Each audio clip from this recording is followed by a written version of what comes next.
Everybody, Nate with Brooke here today. We're Motivation Nation. We're sitting down with Brooke talking about her interest in becoming an entrepreneur. She's going to ask me a bunch of questions about my journey, talk a little bit about where she's at, what she's here for today, and her level of interest in becoming an entrepreneur, and excited about talking to her. So listen in.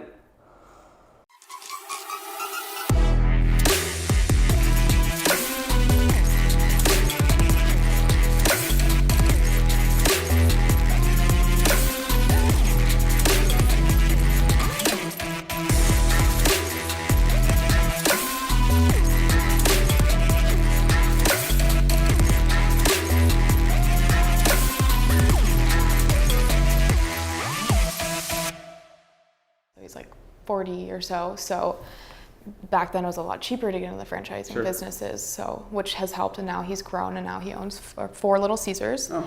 And then my mom, she created a business. She was actually recruited a month before she was graduating college. She was recruited, so she dropped out. Recruited in what? So it was a lighting production company where she got to do a lot of public speaking. She would interview football players. Oh, cool. So stuff like that. And then she grew to create her own business. So if you've ever been to like a really large concert and how they set up the stages, the lights, she controls all of that. The light changes, the PowerPoint slides. So does she own the lighting company itself? Yep. Okay. So then actually, so my stepdad does all the gear and the lighting materials, and then they pair up together and work together on shows.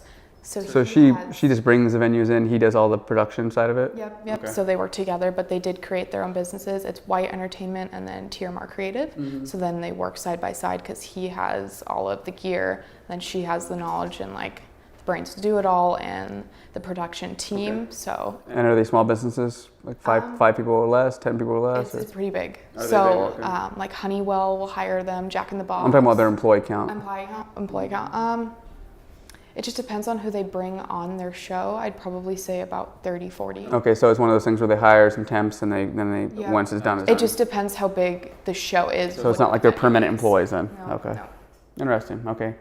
I guess that's because it's just, which run these cables here, and they kind of just, choreograph the installation, and then they're done at that point, right? Yep. And then does your father, with his 4 pizza places, does he currently day-to-day operate them, or does he have like a district manager, or what's the? Yeah, so he has a district, or like the general manager of each store. Okay. But he does go in every day from 9 to 1, Monday through Friday, just to do payroll and stuff like that. But yeah, like that, he does do that. He makes sure everything is going well. So I don't know if we would consider him like an entrepreneur, but he is in the franchise business and does do it all himself. Does he own them, or is he? He does. Them. Okay. Yeah. Well, he's definitely an entrepreneur. Yeah. Yeah. No, he does own them. Yeah. Has he talked to you a little bit about like his exit strategy or what that looks like in 10 years? So it was always kind of like my plan to take over, but he wants me to reach out and do something more in my creative owned state instead of just following in his path. He went to Miracosta for about a month and then said, that's not for me. Not for everybody, yeah. Yep. So then like I said, it's a lot cheaper to get in the franchising business when you're during that time. I think franchises were a lot less expensive back then. Yeah. Yep, They're significantly more now. I know a few people that own Subways and people that own Domino's. Yeah, I know, because you have to pay upfront cash, which is very hard to do. Yeah. So he was able to do that. I know a lady that owns 30 Jersey Mike's, and then also happens to have a dual role where she also is a district manager for another like 40 of them. That's crazy. Which is kind of weird because it's like you manage them, but then you also own separate ones. Yeah, no, I don't think my dad would ever want to manage the stores, but he did that. And then... How long did it take him to get to that point? So he took out a loan when he was 19, saved up until he was 20, and then he got his first store. So he's been doing this before I was born. And then... and he's been doing it for the last 20 years then? Mm-hmm. So then he just kept gradually growing and growing. And then at this point, he actually wants to sell the businesses and then get into real estate. Okay. So, I mean, it was always kind of my plan to get into it. But, you know, at this point, he wants me to move. Do something a little bit different? Yeah. Probably financially too, that this value of it, he's probably saying it's not necessarily worth it to have that debt, I would imagine. Yeah. So tell me a little bit about what your plans are here. You want to become an entrepreneur, but do you have any idea of product, service, anything like that in general? Or is it just more you want to be one and you want to see what it looks like? Well, because right now I'm still a sophomore in college, so I still don't really have a general idea, so that's why it was like really exciting to get out and network. But I know I do want to be my own boss, which has always been like, I've always been that like strong person, and like that's always just, I work better that way. So I think by networking and getting out and like doing my research and seeing all the hardships and like the successes of people, I think that's going to push me and motivate me more to like figure out what I specifically want to do. Sure. Yeah, I mean, the first thing you're going to want to figure out is if you're not going to go the route your father did, finding out if you want to do a retail environment, a product, which is really the way to go, but it's much, much, much more difficult because it has to be something that's not like commercialized and commoditized.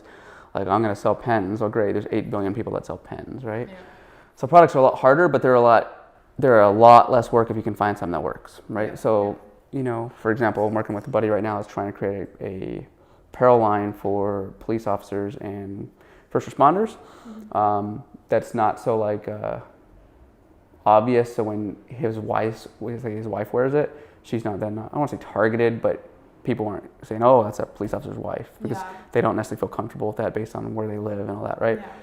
So he's creating an apparel line where a lot of people won't recognize what the logo is other than first responders, right? And so that would be something where that's probably a little bit more niche-y, right? Even though it's apparel, and because he's been a police officer for 20 years and he has a wide grip on that community, he might actually be relatively successful with it. Who knows? Yeah, so that would be a form of like a product where you could sell, where he could say, Nate, this week we got 500 orders. We print the 500 orders and then we just ship them out, and he does nothing but take orders.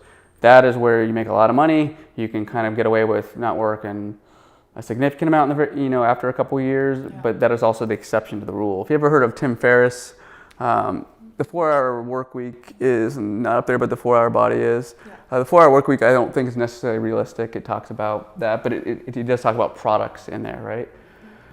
The other way would be services. For example, Green Guard Services itself, but it's a tremendous amount of work. Yeah. Your father, if you can get into a service-based environment and where you can basically say, here's a box, everybody works in this box, i.e. Little Caesars, it's a lot easier to control. Yeah. But if you want any form of outside service, plumbing, HVAC, electrical, wedding planning, DJ, anything that requires you to manage things remotely, it literally like quadruples the amount of effort. So what my mom does, so like when she gets hired, she has to go out of her way to go, not necessarily out of her way, but she has to double the amount of work to make sure it's all perfect. Yeah, but say your mom did 20 venues a weekend, if she wanted to get big. Now imagine doing that 20 times.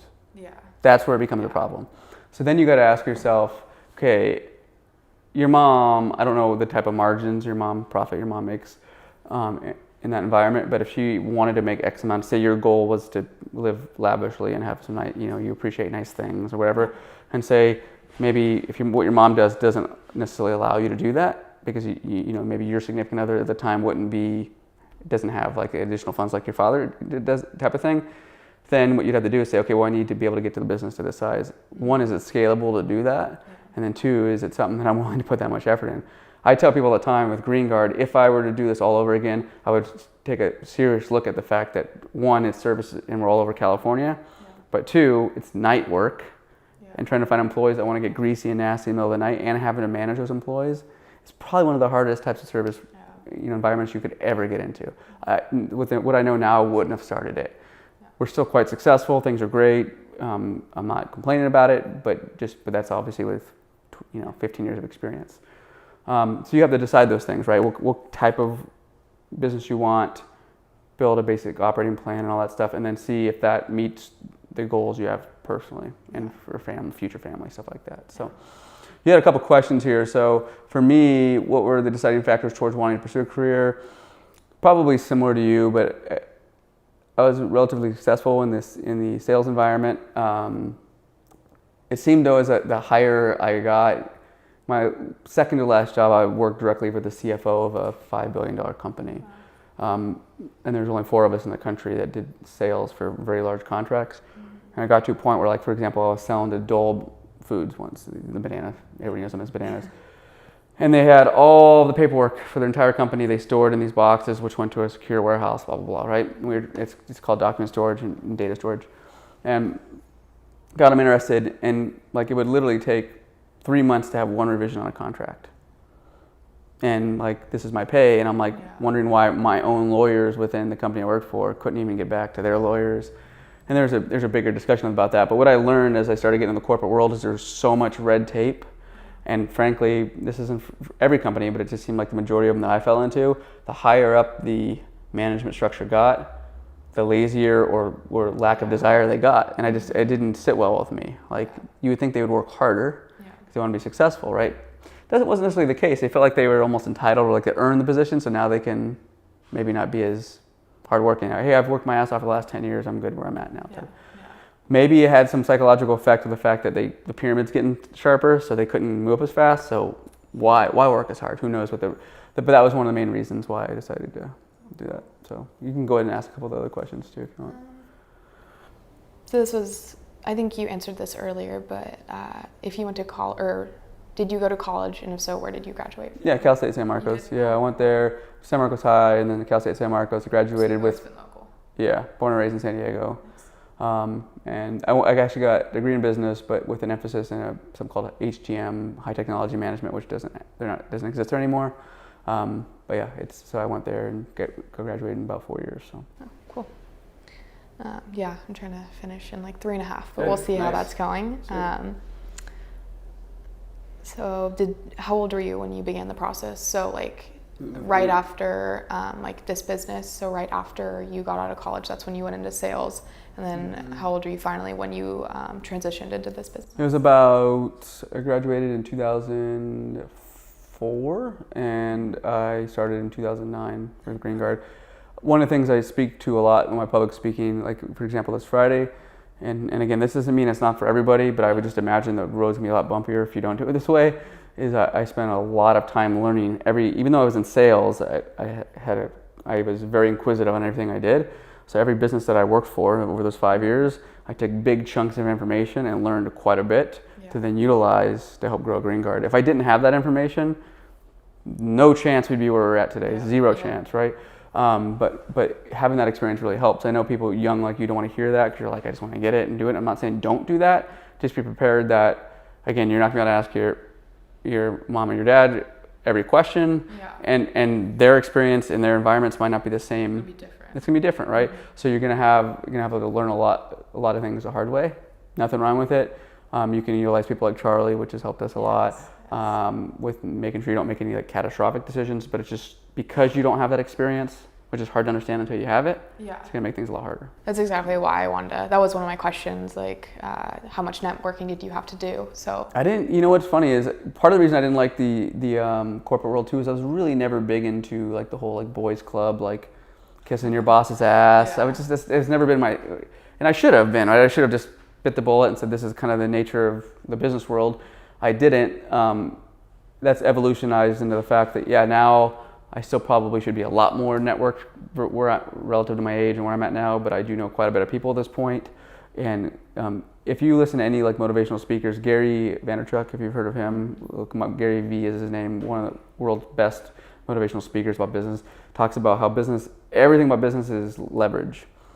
If you don't know somebody and you didn't bring value to that person, then you can't leverage them to get you something. So if you don't know where to start when it comes to insurance, that's what I'm saying with that experience and lack of networking, it's gonna make things really hard. Perfect example, I know a business, I'll leave their name out of it, that didn't do that. They both came as, just call them plumbers, they weren't. And they both decided to start their own plumbing business. Yeah. This plumbing business sold a bunch of supplies for conversation's sake. Because they were both plumbers and weren't business people, all of a sudden they had this huge tax bill 3 months in, not realizing that tax bill. It's because they didn't have the experience and they didn't have the leverage of knowing people like a CPA and a bookkeeper to help them. All of a sudden, they almost had to shut their business down because they had a $40,000 tax bill they couldn't cover because they didn't have that experience or that knowledge. And again, your parents or whoever might not realize, oh crap, she's selling a bunch of these things. I wonder if she's paying sales tax on this. It's just because there's so many details, right? And so those are things where like having somebody, I sat down with a woman yesterday actually at the gym that wants to open her own business doing some type of retreats. And she was saying, very similar to you, but she was saying, I want to do this, but I have no experience on the business side, right? And that's critical to have at least some experience or know where to get the answer, right? And so it's just something to be aware of. Yeah, no, definitely. It's why I'm excited to like reach out and get some experience. Following up to that, how did you get in, like right out of school, how did you get that opportunity to get into sales? Like, did you go out of your way to apply for something? Did it come to you? Like, how did that happen? When I was in school, so not to make this a long story, but my first job ever was at Circle K off San Marcos Boulevard. I think it's called something else now, right next to San Marcos High School. So I got used to talking to people because I was cash register, all that fun stuff. And then my first sales job from there was Circuit City. And that was back in the day when Circuit City was around and like Best Buy. And we got commission, so it wasn't just like shitty minimum wage people that didn't care about their jobs, right? Which is kind of what you get to when you go into these places. And so we actually cared about our jobs, and so we had to learn, be educated. And so I was in retail sales for a number of years. I sold like Corvettes and Jaguars and used Ferraris for a couple years. So that was like that was in the same time as Circuit City. And then from there, my first like real sales job where you had to go door to door to door and like get a million no's was with Enterprise and then Cintas. So a lot of companies that you could start with that would be really good for people out of college would be like an Enterprise, or because Enterprise hires you and you have to sell insurance to car rentals, things like that. But there's so many sales companies that will hire you out of those types of management programs. And so it's a stepping stone type of concept, right? And you'll learn a ton when it comes to business in those environments too. So you kind of have to do jobs that you necessarily don't want to do to kind of, like you said, it's a stepping stone. I don't want to say you don't want to do them because you don't want to be miserable, right? Yeah. But on the other hand, you're going to say, hey, this job might be cool because I'll learn something in a year, I'll gain some experience. Don't go to a job you don't like. It's because at the end of the day, you're there more than you're not. Outside of, you're going to be sleeping. So, but it's not, it might not be your dream job, but the reality is it's going to be, and a lot of people might disagree with me, but not to be a pessimist, but it's going to be, most people realistically are going to just fall into their dream job right out of college. Unless you're a professional football player or something. Let's be real, it's not the case. So as long as you have a plan, those types of jobs really propelled me into getting. So the second I was Enterprise, Cintas said, oh shit, I loved hiring Enterprise people because they're freaking washing cars in their suits and they're working 60 hours a week and they're, and so they hired me. And then from there, I just worked really, really, really hard my first couple years at Cintas, and then it evolved to a much higher level of sales. So.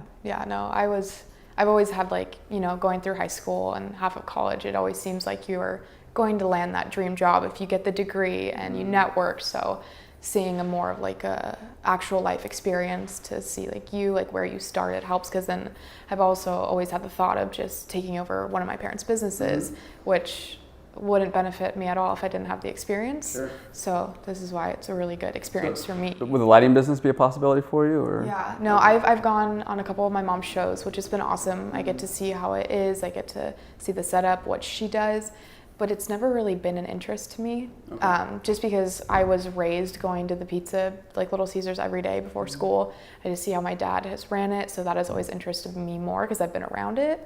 But I haven't looked into it, and maybe I probably should a little bit more. If it interests you, yeah. Or at least potentially would. One thing I know about franchises, and your dad might disagree with this, but from people that I've talked to, is that they're much easier to grow because here I had to build all the process procedures. When you go to a Subway or a Little Caesars, they tell you, here's how you make the pizzas, here's the system you use to bill people, here's how you do payroll. It's a recipe, right? And so clearly there's going to be situations where they don't tell you how to deal with certain things, but it's a tenth of what you have to do when you have to start it from scratch, right? But I also heard that they're not nearly as profitable too, right? Because you're giving a lot back in royalty fees and everything. No, it can be actually very negative. They're very tight, And so that's the problem. And then from a resale standpoint, they're not nearly as valuable either, right? And so when you get into environments, for example, when I worked at Cintas, they purchased a couple companies like GreenGuard, slightly different, and they would pay anywhere from 1 to 1.25% of the yearly revenue for it. But franchises sell for pennies on the dollar compared to that, from what I've been told. And so those are things you just got to realize. A lot of what I've been told is making money in a franchise environment has to come from the day-to-day profits, not necessarily the sale of them, right? So, what else? So, I think we talked about this a little bit earlier, but does your career allow flexible hours for you, family time? Does it allow you to, because that's, what's important to me, thinking of, a future family, whether if I have kids or not, I want to be able to have flexible hours and not doing, a 9-to-5 job. That is always, I've never been opposed to it, but that has never been what I wanted to do. 9 to 5, you mean? Yeah, 9 to 5. I mean, how do I explain this? So we had a couple guys here that own a auto body just about a week ago. Jared was recording them, and a couple of them have some things at home with their kids being sick or something else. And so yes, are there flexible hours for the most part? Yes. Does that mean you have short hours? Nope, not even close. Yeah. So do I have flexible hours? Absolutely. But do I still work at 10 years in, 12 hours a day? Yes. Yeah. And if you're not ready for that, your parents might be the exception to the rule, or maybe him after 20 years, 9 to 1. I would really be surprised if he worked 9 to 1 for his entire 20 years. I'm sure he did. Probably not. No. I don't know. But again, it's a little bit different because it's a franchise, right? So, Yep. but if you want to start your own thing, mind you, I'm a little bit more of like an extremist. I have 3 businesses, potentially a 4th, Yeah. right? So, but yes, eventually, if you build the processes, build a healthy business, it can be somewhat self-sustaining. I know guys for example, a guy that owns a metal company down in Miramar that works 4 hours a day. Mind you, he's 20 years in. Yeah. But there, very, very small chance you won't get to that point in at least 5 or 10 years. Yeah. If you're not, and based on age, that might run right into the issue with kids. Yeah. Right? So, or family or whatever. And so if you're not willing to make at least a 5 to 10 year commitment of a ton of hours, even though you have flexibility, but a ton of hours, you might be kidding yourself. Yeah. Exceptions to every rule, I promise you. Yeah. Products, things like that, but they're, if you ask 95% of small businesses, they're going to tell you that. Yeah. I mean, I know 50 to 100 small business owners probably just stuff I could say 1 or 2 maybe that are like that. Yeah. Right? So I got a buddy that he did $110 million a year last year in revenue. And he sold 40-something% of his business, and he takes 2 or 3 week vacations, but he also, when he's working 15-hour days. Yeah. Mind you, again, you don't have to do that, but it's just how he is, and so that's kind of like in your blood when you're an entrepreneur. And so if you're not feeling that, or if you don't want to work 10, 12, 14 hours a day, it's something you got to really consider. It honestly kind of sounds like what my day is, right? I'm not like an extremist how you are, but an extremist for college. So I'm taking 6 classes, and then I'm working 40 hours a week. I did that, I guess, so yeah. So if you're used to those hours and there's something you can sustain for an extended period of time, but you can get rewarded through business, then that's good. Yeah, cool. So what is the hardest part about your career emotionally, mentally, and financially? I mean, financially, and I've said this on my podcast a lot, but I went from in sales making and I'm always very transparent about this, but making close to $250,000 a year in sales to first 2 years of Green Guard making $30,000 a year. I mean, it was like significant. So my entire savings went away. You have to make a really scary jump. A lot of people don't have to do that because you're not doing the side hustle thing. Yeah. But they also, knowing that they can start a small business, have to be financially prepared to be able to, 1, have a little bit of a nest egg, and 2, live on little money. Was that kind of scary to take that jump? To be like, I'm going to be putting this much money into this, and are you scared that you weren't going to get anything back? I don't know if it was scary, because the question you always got to ask yourself, and this is kind of cliche, is what's the cost if I didn't try this? Am I going to come look at this in 20 years and say, shit, should I have really tried this? So yes, did I not want to lose the money, the 80 grand and all this stuff? Sure. But on the other hand, I was confident in the fact that I knew I was a very good salesperson. I knew I outworked pretty much anybody I knew. So what was worst case? It was going to close down and I just go make the money again in another sales environment. So if you're confident in yourself, which you have to have, it wasn't scary. It was just you don't even have time to be scared, to be honest with you. In the first, you're just working and just making sure that things are going okay. So.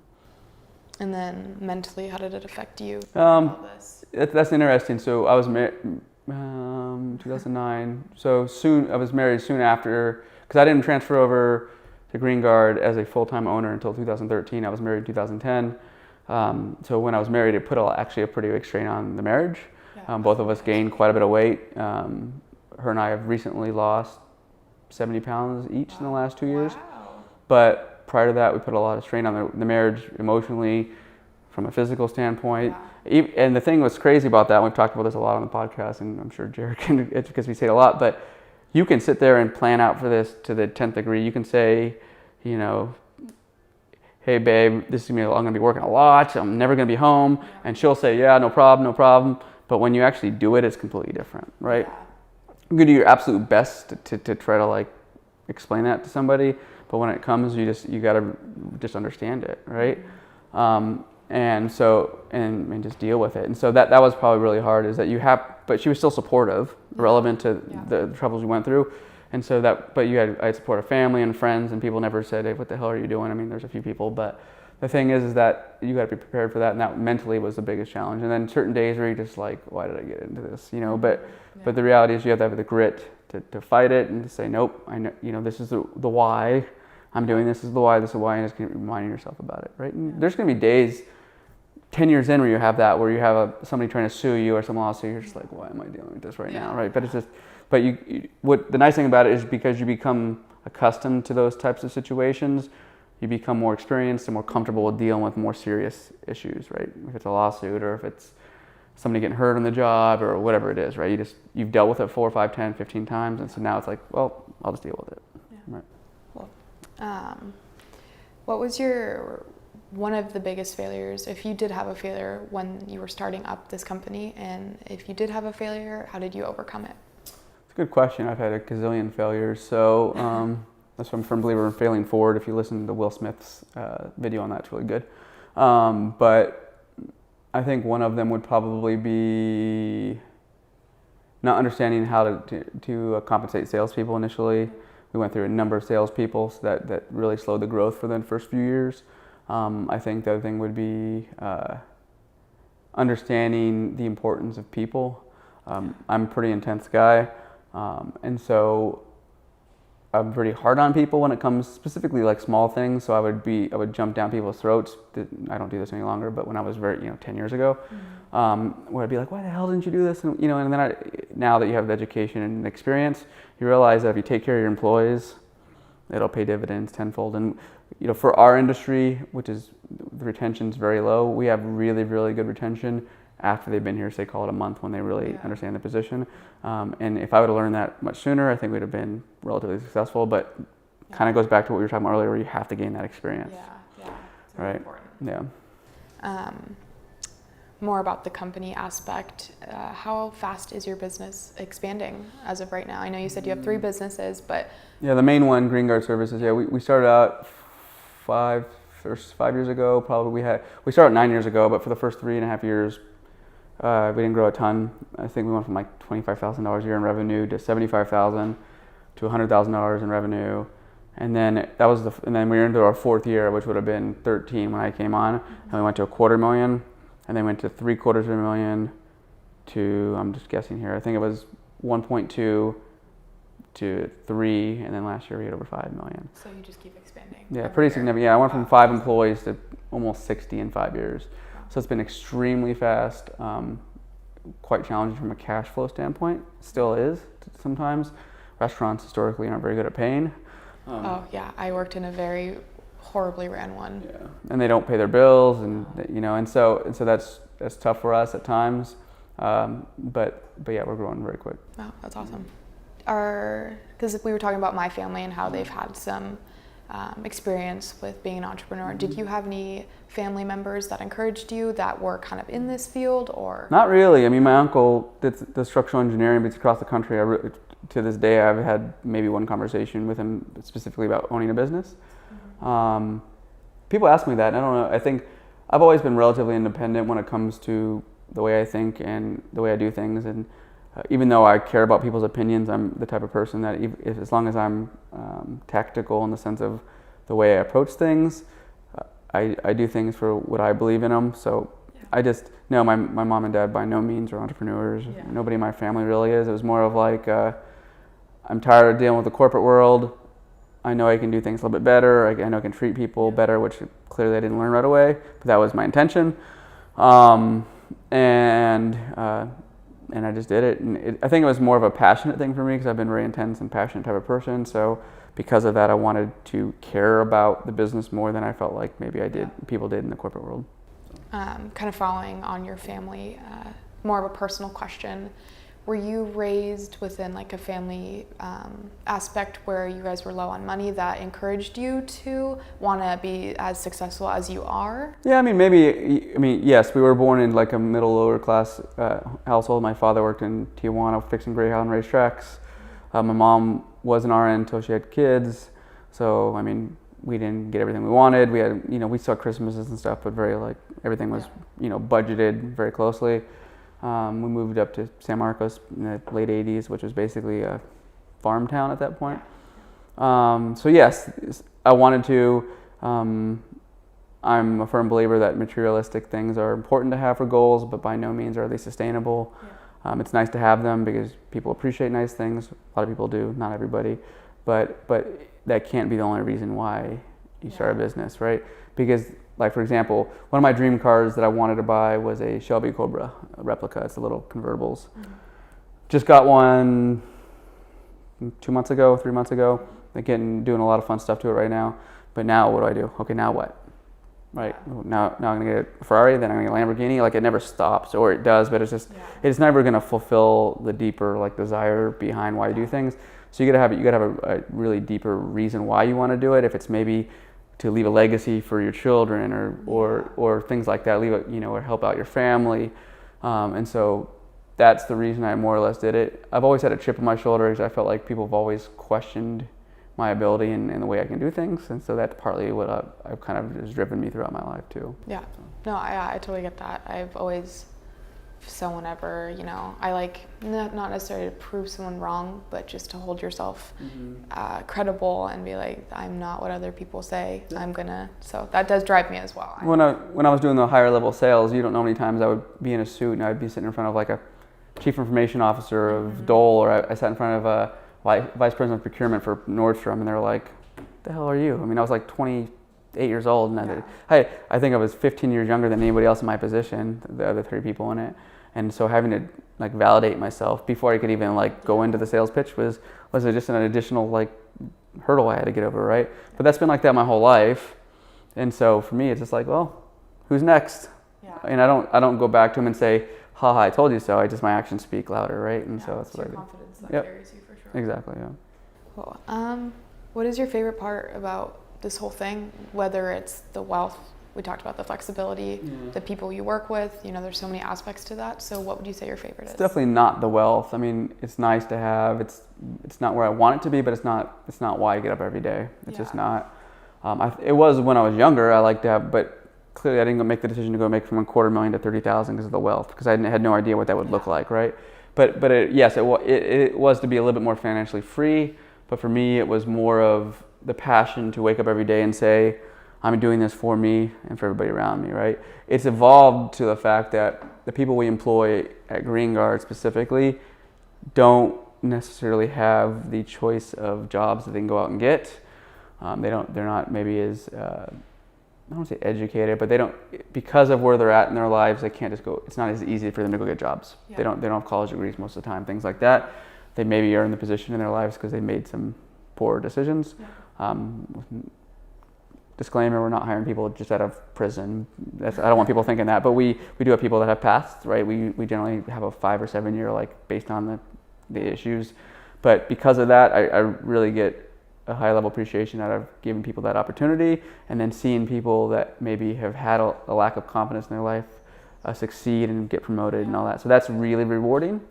And then I also like solving small business issues. So you go into restaurants, these restaurants, the service we have is actually quite important, because if we don't service them, they have a fire hazard, and it could indirectly, it could burn their building down. Mm-hmm. And so we solve a pretty major issue for a lot of these clients. It's not like it's just something where you're saying, hey, we're going to give you trash can liners, right? Yeah, which makes you a necessity. It does, and it's required. And so that drives me too, is the fact that I want to keep people safe. Yeah, that's cool. Yeah. So being in this industry, would you say a college degree is necessary? Now, I am going to graduate, that's not what I'm saying, but for let's say other people that watch your podcast and they are inspired by you, but let's say financially they don't have the money to get a college degree, is it a complete necessity, or does it just help you? It's a necessity, no. It definitely helps. Okay. What I tell everybody, and I've told this in some of the classes, which I don't know if the teachers are necessarily happy with, is that the amount that I've retained from college is probably 2%. I'm already feeling that. Yeah, you don't retain much. What I did learn to do though was be a problem solver, which is I think what school teaches you. Got to work 40 hours, got 2 tests tomorrow, only so much time. what am I going to do? I can't imagine. I can't tell you how many times that happened, because I worked 50 plus hours, and I was at Circuit City working in college, and I wanted to make the commission. I was money hungry at that point, so I'm like, screw it. So what I did is said, well, this class I'm doing worse in, so I'm going to study for this test. That's exactly what I do. You have to, right? Yeah. And so, and then another thing too would be like, you're just, aside from the standard like homework problems, you're just dealt with a lot of life problems when you're working and going to school. And on top of the fact that you're getting a lot of homework and stuff from school that you have to bring home that are problems. So all those types of things are basically life experience that you gain out of going to school. Yeah. So if somebody can't afford to go to college, which I don't necessarily agree with, because there's plenty of programs that you can get to if you had to, would be then they would have to get enough experience, not just working a job to work a job, to have that same experience you got in college or close to. So don't just go get a construction job or go be a sign flipper or go work at Little Caesars and not get information out of that, right? Now, if you want to work at Little Caesars and ask your dad, hey, I need to learn how profit and loss works. I need to know how cash management works. I need to know, not just I'm going there to make pieces every day, then great. You're learning something. You're bringing value out of that type of, job history. A lot of people don't do that. They like just go to work, get what they need to get done, and go home and have this like habitual revolving door of, and I was never like that. Like in college, teachers hated me because I'd be like, don't understand what you're telling me. I don't care about everybody else in this room. I'm paying for this too. Or I don't agree with you. You need to tell me why my opinion doesn't make sense. Yeah. And I did that in the professional sense too. I would go to managers and say, I don't like this process because of this.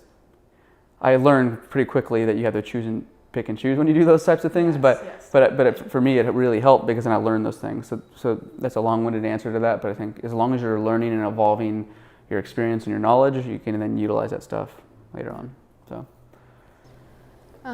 So as you were a college student and I am in college right now, what is the best advice you'd give me besides working, getting experience and putting yourself out there and networking?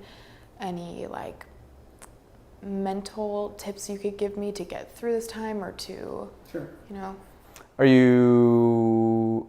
Or do you have any questions for me? Yeah, I do quite a bit of motivational speaking too. So at the gym that I go to, I'm there at least 2 hours a day at this point. Mm-hmm. I speak with a lot of people about weight loss, but I also speak about the mindset behind things. I'm a firm believer in that. I don't think I could be where I'm at right now if I didn't have the right mindset about the amount of time I put in. So I wish I had the paper. I don't have it here, but I guess a couple things is, do you feel like you're struggling in school, or do you feel like you can handle the workload, or where are you at with that from just a mental standpoint? Mental standpoint, it is exhausting for me, but I am holding over a 3.5 GPA, so I put myself very credible for what I do. Exhausting in what sense? Exhausting. Like just physically tired, mentally tired? Mentally, just kind of, it takes a toll on me at sometimes when it's like, I didn't do too well on this test. I worry that my GPA is going to affect my career, but I know it's not, but it's just like a mental game that goes back in my head. If you don't do well in school, or you're not going to get into the business program, but it is. Are you going to go to higher education or no? I thought about it, but I just still haven't. I'm just really trying to see how much I get done in a matter of 4 years. You need to make that decision because, and again, this is a practical way of looking. A lot of people might not agree with this, but if you're not going to go get continuing education, or you're not going to go to like a Stanford or UCLA, GPA definitely does matter, but it's not going to matter nearly as much, right? It's just, so my point is, if you get a 3.2 versus a 3.6, learn more about how it's going to make you mentally strong and how you can get through it. It's going to be far more important than the 0.4. It just will. Again, I'm not fully educated on how that could affect you in the future, so I'm not telling you not to slack off. I'm simply saying, just realize that if you want to go the entrepreneurial route, or you're not going to try to go get a master's from an Ivy League school, and you want to go on Cal State San Marcos, meet the requirements. Well, yeah, that's because I do see a lot of people that have degrees, but then they don't do anything after college. If you look at statistics on that, it's pretty high. I think I've heard 50 to 70% of people that get degrees don't actually do it. So when I interview people, and I've interviewed hundreds, if not in the low thousands of people in my life, I look generally for degrees. Mind you, I've been hiring for salespeople, so it's a little bit different.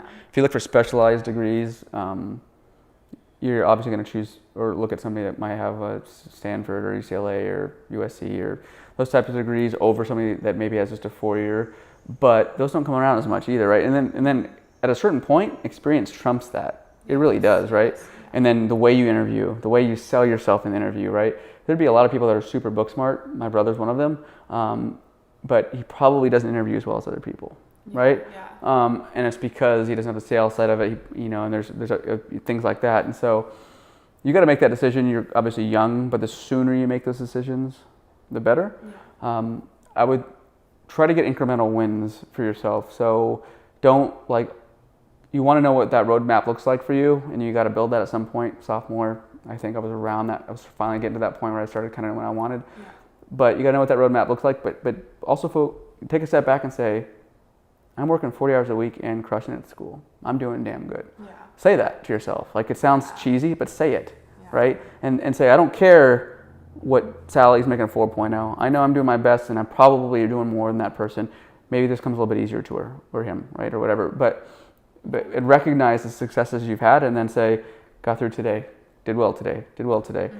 The other thing I would do is, and I know college students, I don't know how much you want to hear this, but you got to really, really manage your 24 hours. And what I mean by that is, and if you want to take this practice, you can. It's kind of annoying, but I've done it for a few people, and it becomes kind of a realization of them is, take a piece of paper, and from the time you wake up, for every hour, write down what you did that day. And then you're going to look at it and be like, I just had 2.5 hours today where I kind of just scroll through Instagram and scroll through Facebook. And then you're going to say, well, then you didn't tell me you could have done more today, right? The scrolling feature and the social media feature just murders people. Oh, yeah. There's a lot of sayings out there that if I were to take your phone from you, you might be twice as successful. I have no idea how much you use your phone in that environment. But I'm definitely in that generation. Yeah, and so you have to get to a point where I would ask you, Brooke, tell me how scrolling through Instagram today is going to help you. It's not. No. So don't do it. Yeah. You're laughing at me like, son of a, because it's true, right? I totally agree, but I do, if I were to do this, the only time that I would have free time would be Saturday and Sunday. Well, I'm saying you probably have a half an hour, 45 minutes, an hour a day. And I don't realize that because I'm on my phone. So that is a very... So if you do that, and you're going to be and then what you're going to do is become more cognizant of, oh crap, right now, shouldn't be doing that. And then what you do is write down things that are important, right? If that's reading a book, like this 10X book right here, that is by Grant Cardone, which is actually quite interesting. One of the other books that I've read, a bunch of them, Relentless is a pretty cool one that I just finished, because it talks all about mindset. But for you, I would recommend doing that. I think getting some form of exercise for you is really important. Yeah. A lot of younger people are going away from that. There's two big groups. A lot of them are into it and some of them aren't. There's a pretty big dissection of that I've noticed. But exercise relevant to people saying they don't have time. Yes, you have time. You don't need 8 hours sleep a night. You don't even need 7. You can't catch up on it, but getting exercise is really going to help your mind. Yeah. That's the only way that I can deal with the stress of what I have, right? Yeah. And then diet is that's one thing I do praise myself on is I'm very strict on my diet. I used to be a complete gym freak. Okay. But with school and working 40 hours a week, I've kind of taken away from that. The only time typically, I haven't done the exercise yet, but the time that I feel that I only have is either 6 a.m. before class or 9 p.m. after I'm done. Is that your hours that you're, what time do you go to bed typically? If I have to do about 2 hours of homework, probably 11. Okay. And then I wake up around 5, which I'm getting a decent amount of sleep. But it's all day. I don't have other people. I see them go take naps, and it's I don't have that time. Yeah. So it seems to gradually catch up on me. Wow, I'm getting more and more tired every day. And then what I chose to do, and I'm not necessarily advising this, but it was just my decision, is that I got to that point where I started getting burned out, and I realized it in college. So I just went from 16 units down to 12, and I said, if it takes me 6 months longer to graduate, but it makes me mentally okay, and I'm actually getting something out of this. Because I was kind of like you, gung-ho, I'm just going to get this shit finished. I've been going to school for my friggin' entire life. I'm tired of it, right? But that's kind of a negative way of looking at it, if you really think about it, right? And I'm not telling you not to do that. I'm simply, or if you can afford, consider going part-time or going to 30 hours a week or something. Because again, there has to be a work-life balance there for you a little bit. Yeah. Otherwise, it's going to get to a point where you have some type of negative outlook on things and your mindset's not right where it needs to be, right? And that's not a good way to go into a professional, right? Yeah. Now I got to start being a big girl and now go work 40 hours, 50 hours a week. It's just, so it's something to consider. And then go from there. So I actually don't have to work as much as I do. Oh. I do it for personal gain. Okay. So you know, I do like to, as we were talking, people do like the extra bit of money, and that's me. You know, I like to feel if I need to go get clothes, I'll go get clothes, you know, and so Maybe- I push myself. Maybe you do that on the weekends a little bit though. Yeah. 4 hours, 3 hours a week in the weekends, so you can then afford to go to the gym 3 days a week, read, which you asked me what you should do. Annoying, but it's not. It's actually really important. Yeah. 1, because it'll help your vocabulary. 2, it'll educate you a ton. 3, it'll keep you off your phone scrolling. Yes, Things like that, right? Where there's nothing wrong with social media is actually quite important if you're doing it for purposes of learning or for what? For like job. Yeah, for a job. But also it would be things like if you want to meet people and you want to, it's the way people communicate, right? Yeah. But once you've done that, get off of it and move on, right? Yeah. And the scrolling thing is just, it kills people. See, remind me of putting Instagram post on right now, right? So those are things where I think reading, getting some form of exercise, and maintaining a healthy diet is really important. And again, does that mean you just cut out 1 hour a day for work? Sure, and I know you don't want to do that because of the pay, but then just pick up the 2.5 hours twice on the weekends, and you can make it work, right? I don't know if it's that flexible, but those things I think would really, really help. And then it'll probably give you a little bit fresher look on things too, right? Like, for example, my gym has classes at 4:30 in the morning now. That's going to be tough if you're going to bed at 11 p.m., right? But there's a lot of women that have kids and stuff that do that go there. It's not easy, right? But the second you do that, you're up, awake, happy, you're a lot more energized, right? Yep. Now they probably take an hour nap in the middle of the day, right? Yes, But which I am jealous of. it's hard, I know, right? So those are the things that I would advise. Again, it's hard, but the exercise thing is, I think, critical for people's mindset more than it is a weight loss thing. Clearly, it's not going to be like a major weight loss issue for you. It's more of just, I need to get my mind right. Even if it was something where you would do some like body weight stuff and push-ups and that type of stuff at home for 30 minutes, which you could easily get, I think it'll help a lot. So the reading thing's a big thing. Trying to pick self-improvement books, education books about business, whatever's of interest to you. The ones that are like love stories and things like that, great, you can do that. That might be more to like calm your nerves and relax, but there's not going to help the vocabulary side of it, but it won't necessarily bring a ton of like educational value to you, right? So I would definitely create a roadmap at some point, right? Which is scary, and it can change. So it's not like all of a sudden it's set in stone. But you got to kind of have an idea of what direction you want to go, right?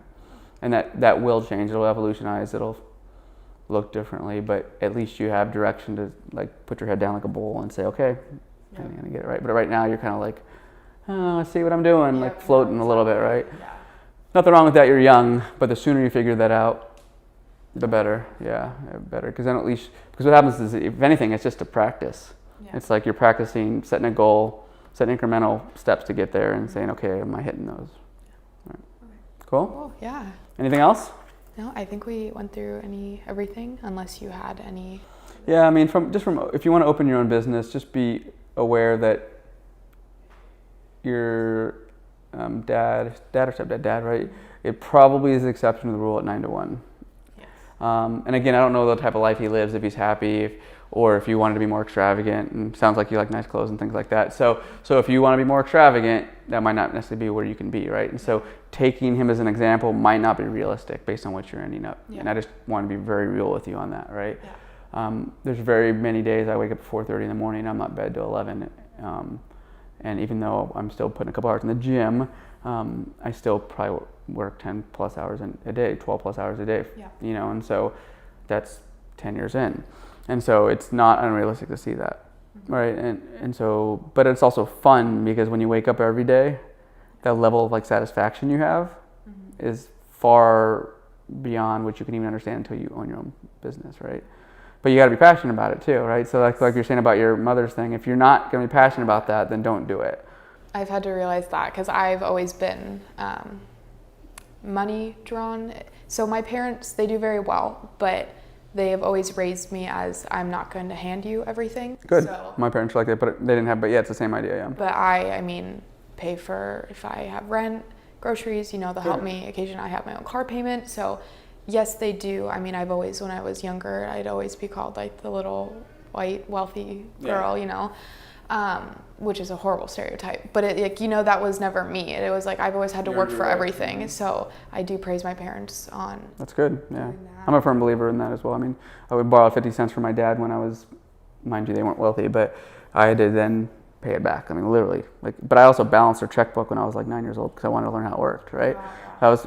I mean, I'm serious when I said when I wanted to learn things, I still do. Like, I don't understand why that works. Why is it like that? I don't just accept for things the way they are. I want to learn why they're like that, and it helps a ton. Because then there's a very good chance you'll utilize that in some capacity. Because what you're asking about is a real life experience. You're not asking about something in a book. You're saying, Jared, why do you have 2 cameras sitting like that? Why do you use one to pan, one not to pan? Right? One's because they can flip back and forth when they're post editing, and one's so they can zoom in on me because I'm talking. Right?